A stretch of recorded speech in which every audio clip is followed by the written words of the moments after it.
Uh, Test question mark. Let's see. Do I keep it closer to my head like this? Is it no? That does this work at all? Does this improve? I don't know if this is better. Anyhow, hello everyone. This video exists, and it exists for a couple of reasons. Partially because I just felt like making a video again. Felt like it would be fun to have another video up on this channel, not just for you guys to tolerate, but also for me to look back on and be like, wow, I used to draw like that, I used to think like that. God, was I dumb. And it's gonna be fun to look back at, that's for sure. And it also exists because I wanted just, again, a documentation of how I tend to work, of how my process goes, of some things I do. Maybe it'll even help some of you. Maybe you'll find some things that you like. Maybe you'll find some things that you can incorporate into your own process. I don't know. That's completely up to you. And maybe you'll be like, wow, Cohen can draw. Or maybe you'll be like, wow, Cohen's absolute garbage. And I will agree with both. I am in fact able to good draw, but I also make garbage. So yeah. Anyhow, moving along. Today is a fun thing because it's snowing outside, and that never happens here. But that's besides the point. I'm also illustrating a friend's character. This design I'll be illustrating here is called Ears. He's made by my friend Jack. You guys might know him, Jack O'Neill. He is very good. It's scary. He has crazy draftsmanship abilities, and I love his designs. It's very impressive. And yeah, we've never done a collab or anything like it, but I just saw his character and I was like, yo, mind if I illustrate that? And he was like, sure. So that's what I'm doing now. And the more I drew the design, the more I liked it. So that's pretty cool. Jay, this video is going to be my process, me talking about my current status, my friends, how I'm doing. And I'm doing pretty well. I'm doing very well, actually. It's fun. But anyhow, so to start off the process, I know, and I'm probably gonna say this a lot, so I'm just gonna explain it real quick. For this, I went through a couple more lengths than I usually do. I did a bit more pre-planning. I polished it up a bit more than I usually do. Normally I just dive headfirst into step like 5 of this process you're about to see here. That doesn't matter, those are the irrelevant details you don't need to worry about. So basically I started out, I just showed the design on screen if I did a good job editing this, but you can see it here in the top left corner too. I just put it on my screen and I just basically copied the design a bunch of times and just drew some parts of it to kind of get myself familiar with this character, because otherwise I might just have a really difficult time later on with the actual drawing of and painting of the illustration and even the thumbnailing. I feel like doing this stage, like they're very ugly drawings, but I don't mind that at all. It was just to get the design, I guess, in my head. And that really helped me later on, also with other stages. Such as the next one, which was the one where I did a bunch of thumbnails. These took a fair bit longer. These took me, I think all these together took me like 2 to 3 hours. I don't remember. Could have been like 30 minutes. Not 30 minutes. No, but it took me quite a while. But I'm happy with how they turned out, actually. That first one, I was just thinking Doom Eternal, basically. I was just like, hey, I'm gonna make him stand on top of a pile of rubble, and it'll be cool. He'll be carrying guns with smoke in the background. But I wasn't really feeling that one. I guess the contrast is good, but I really wasn't liking that one much. But then I did the second one, and the second one's actually the first one where I did white on black instead of black on white. You might see me experiment with that more later on.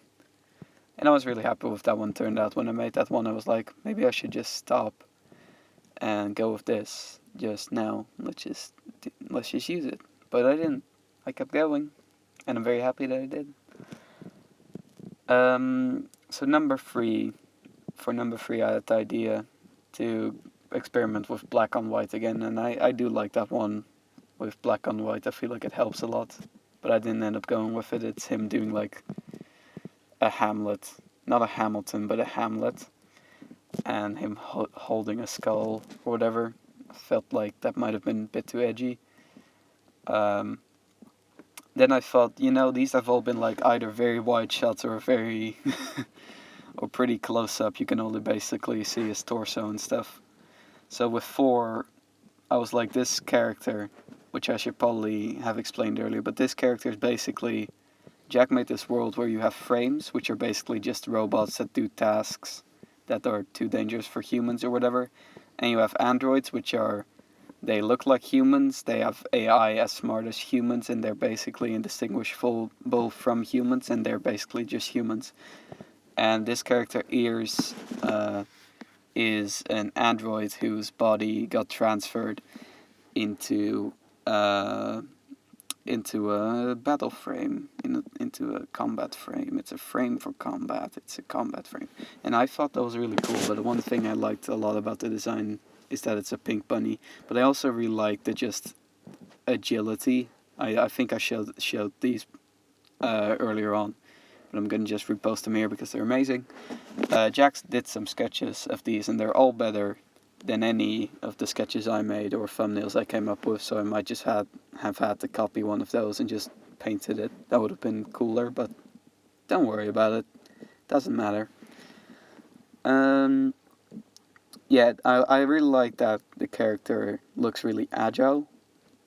Like, of course, they have big firepower and strong guns and mechanical body that's probably able to crush rocks, but I know I like the agility. So with that one, I really want to a pose that showed the agility in a fairly extreme way. So I made it like a running pose where he's also holding a gun.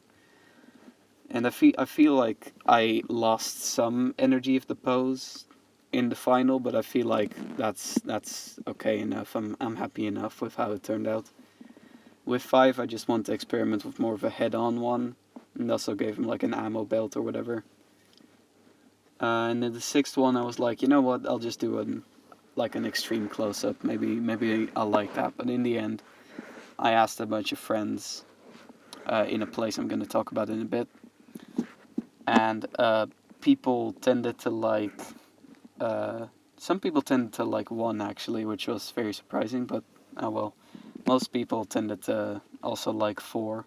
So I was like, yeah, I'll go with 4. 4 is my favorite number anyway, because that's my birthday, the 4th of the 4th. It's the 4th of April.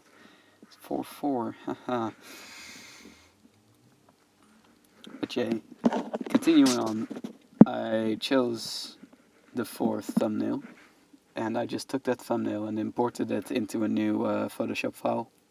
By the way, probably all the Photoshop files I will be... all the Photoshop files and will be hopefully in the description if I can manage that. I know if I can make that work, but if I can, they will be in the description. But yeah, I basically imported it, took a screenshot and put it into a new file, and then I proceeded to basically just draw on top of it. Normally this is where my usual process starts. I just start with drawing something, and then I go through all the steps I'll talk about after this. But yeah, with this one I felt like it would be smart to actually start out getting familiar with the character, especially because I am really bad at drawing robots. I am excruciatingly bad at anything mechanical. It's not okay. But anyhow, I basically just drew on top of that. And here you can see it without the original in the background. Then I flipped it and I was like, you know what, this leans too much, I'm gonna stop. And then I stopped. Anyhow, guys, hope you enjoyed that video. That was a joke, that was a very bad joke. Of course it's gonna lean because the inherent pose is leaning. But I saw this and I was like, you know what, there's no like, I don't think there's any glaring issues. I feel like this works well enough. So I continued on and I started to color in, and I added a bit of a gradient to the character as well. It was very pleasant actually, because I know it was just nice picking colors and blotching them in.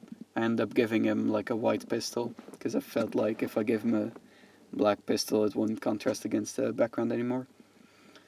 So of course afterwards I checked my values, and quick process notes on that. Checking your values, very important, basically making it grayscale.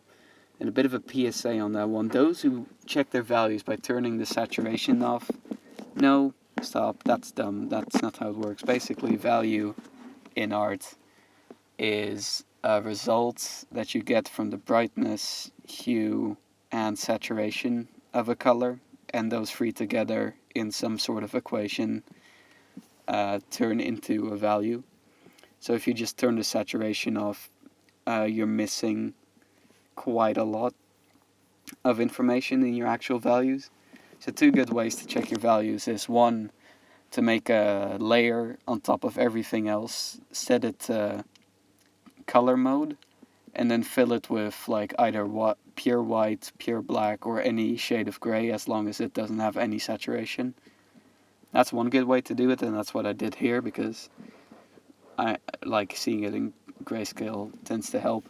But another good way to do it is just to squint using your eyes, because that'll make sure all your important stuff is visible. Anyhow, moving on. I started adding in some shading, and I didn't make the shading too incredibly extreme on this one. Later on I go back in and make it a bit more contrasty, but I didn't want to go with like super heavy shadows because I feel like that would ruin the whole white on black thing. So I was a bit careful with that. Then once I did the shading, I started doing the thing that is arguably and probably the absolute favorite part of my process, which is overpainting it. I am a big fan of digital painting. I really like the process. I'm not the greatest at it yet, but I like just rendering stuff out sometimes. Takes a long time sometimes too, but I know it's very pleasant for me. And this process, once I discovered this, I was like, wow, this blows my mind. Basically, what I do is I use overpaint layers, and I know that sounds like a very fancy layer mode, but basically what it just is I make a layer on top of everything else, but below the value checking one. And I just take a brush and just paint on top of it. It's that easy. It's as if it's not different at all from when you're just drawing traditionally and you just drew something with a ballpoint pen, colored it with markers, and then went in with acrylic paint to render it out or fix up some things. Or I guess when you do it traditionally, it would be more to just fix up things, but in my case, I render everything out and I paint away the lines, which sometimes removes a bit of the energy. That's another thing that happens, like you might have seen that from the thumbnail to this, it lost quite a bit of energy. And yeah, that tends to happen the more you refine and make sense of something, the less energy, or the more energy it tends to lose. And I feel like I still added in some other ways of energy later, but I still think it's fine enough. The way it works is fine enough. It has enough energy to work. It's pretty extreme pose. It's not the most super dynamic pose, because the hips and torso are facing pretty much the same direction and the head is not too different. But I feel like just the angle of it and the way the legs and arms are all pushed out, I feel like that makes it a bit more dynamic, so it kind of works. Moving on. this next stage you see me just overpaint a bit more. And that's pretty much where I left off for the first day of working. No, the second day of working on it. Feel like I went to sleep as soon as I finished all those thumbnails, and then the next day I did all the stuff after it that I just talked about. Oh yeah, by the way, I mentioned it earlier, but when deciding on those thumbnails, I said I asked a bunch of people, and those people were from my archive server, and my archive server is a server. It's called the archive. It's an archive of all my drawings that I have saved on my phone, at least. It features chat rooms from 2018 to now 2021, because it's 2021 now, what the hell. And I just, basically, right now it's exclusively my friends, basically. They chill in it, and they look at my stuff, and sometimes they comment on it, and it makes me very happy when they do.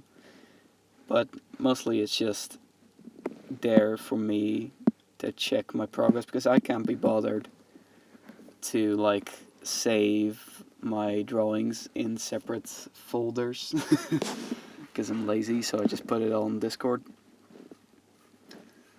And yeah, it kind of works. And I have been thinking about it, but I might or I might not post a link to that server in the description of this video. I don't know if I'll make it so that you can only view it, or if you can actually talk in it. I'll have to see how I feel about this after I upload this. Actually, I'm gonna wait a couple days to see what the general reception is to this video, and see if people are interested, and if they are, I'll post a link in the description or the comments somewhere. Because I do want the archive to be accessible somewhere publicly on the internet, at least, so that when people are looking back, hopefully later on, I'll be a cool artist person who has clout and jobs, and they'll look at this and they'll be like, yeah, I want to see some of that old co and stuff. I don't know, could be fun. Anyhow, continuing on, this is I think the third or fourth day. I don't remember how long I spent on this. Might have been a while, actually. Doesn't matter. I did this thing on it where I added these streaks to the arms, and I used some like halftone brush to add to the streak, and I feel like that looks pretty damn cool, and I felt like it added a lot to the general just energy of the piece. But yeah, I literally just finished this, and here's the final. You'll see it on screen right now. It was a fun one to work on. I don't feel like it's my most ambitious piece. I feel like it's ambitious in a couple of ways. It's a bit more polished than I usually do, but I still feel like I could make it more polished, but I don't feel like it, because that's just boring to me. But like, it's just one character against literally a 2-color background, but I feel like it works. I feel like it's pretty fun in its simplicity too, and I just like the process, and I just liked drawing Jack's character because he's very good at designing stuff, and his designs are just pleasant to draw. That's a fact. They're very difficult. They're also very difficult. Also, my voice is dying. I've been talking for way too long. They're very difficult in place. I had a lot of trouble with the shoulder patterns at first. They're very just simple box shapes, but for some reason I had a lot of issue with those, so I guess I need to work on my fundamentals some more, so that hopefully next time I make another one of these videos, I'll actually be like, good. That'd be cool. That would be awesome. But yeah, basically, that was my video. I think I'm about done with that. Everyone, also thanks to Aiden, another friend of mine, for in the end suggesting me to add some more ambient light. I went in with like an airbrush set to blue, and I just added some ambient light, and it made it look a lot better. Thank you very much, Aiden. Also, here's all my layers. I should probably show those. I want to show those, but I haven't talked about them. Hopefully, you'll also be able to go through them in the PSD in the description. But yeah, my this is the layer for the final. My I don't use like an excruciating amount of layers. I'm not one of those powerful artists that use like 180 layers, because my my laptop, frankly, also cannot handle that. It will die, perish, not survive. But yeah, you can, from bottom to top, the bottom one is just the background, just pure white. Then the layer one above that is just the original thumbnail. Then the one above that is the background. Above that is the coloring. Above that is the shading on the clipping mask. Above that is the line work, and then a clipping mask above the line work I use to make the line work a bit lighter, and also make it like blue. Also, all of this was done in Photoshop, but you can get away with all these tricks in any program. And then above the line work, the first overpaint layer, and then the second overpaint layer. And I guess I could have done it with one overpaint layer, but what I like about having multiple is that I can like peel back the skin and like see how it progressed, I guess. I know that's just pretty satisfying. I'm really hoping that I can post these PSDs in the description, because then you guys will be able to peel back the skin, and it's really satisfying, trust me. But yeah, I think that pretty much wraps everything up. I hope you all have a wonderful day. I hope this was either informative, hilariously bad, or interesting to look back on. Those are the three things I want to see. But yeah, that was pretty much my video. Yeah, bye.